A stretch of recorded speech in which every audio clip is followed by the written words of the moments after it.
ഒന്നും വേണ്ട, നിങ്ങളെ കുറ്റപ്പെടുത്തല് വേണ്ട, പൊക്കി പറയല് വേണ്ട, അതൊന്നും ഞാൻ ഇഷ്ടപ്പെടുന്നില്ല.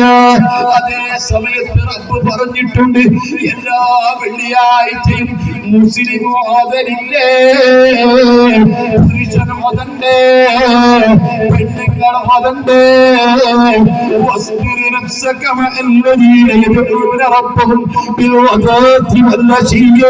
പ്രദോഷമെന്നോ പ്രഭാതമെന്നോ പകലെന്നോ രാത്രിയെന്നോ രാവിലെയെന്നോ വൈകിട്ടെന്നോ വ്യത്യാസമില്ലാതെ റബ്ബിനോട് പ്രാർത്ഥിക്കുന്ന മുഅ്മിനീങ്ങളില്ലേ,